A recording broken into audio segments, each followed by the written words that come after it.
Naam, hapa moja kwa moja Charles Beda TV inakuletea ripoti kutoka hapa wilaya ya Monduli, halmashauri ya Monduli, ambapo afisa elimu msingi ndugu Natangadwa Kimolel amefanya jambo kubwa kabisa la kutoa motisha kwa walimu kutokana na kufanya vizuri kwa wanafunzi, au niseme kuongeza ufaulu. Hii motisha ambayo ametoa na kutoa zawadi mbalimbali kwa walimu ni katika ile hali ya kuwatia moyo na kuwafanya waendelee kufanya vizuri zaidi kwa mitihani ijayo ya wanafunzi, hususan hii mitihani ya taifa kwa darasa la pili, darasa la 4 na darasa la 7, kwani wanafunzi hawa wanakabiliwa na mitihani ya taifa.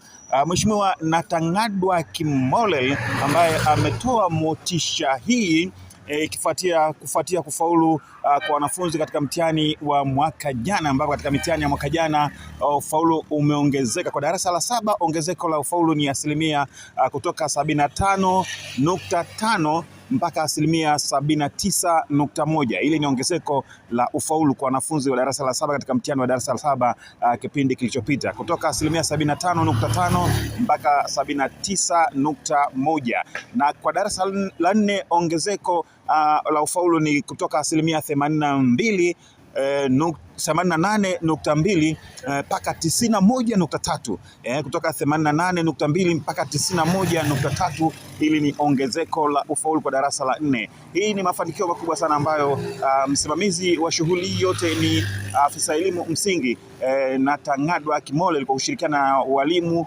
pamoja na wadau wengine mbalimbali, basi wamefanikisha hili. Na mheshimiwa afisa elimu huyu Natangadwa Kimolel ameona ni jambo jema kabisa kutoa motisha hii kwa walimu ili kuwatia moyo endelee kufanya vizuri zaidi. Hafla hii mgeni rasmi hapa ni afisa elimu, mgeni rasmi hapa ni mkuu wa wilaya hii ya Monduli ambaye ni Gloriana Kimati, lakini amewakilishwa na katibu tarafa Mbise, ambaye yeye amepongeza jitihada na juhudi kubwa kabisa ambazo zimefanywa za kuhakikisha kwamba ufaulu umeongezeka.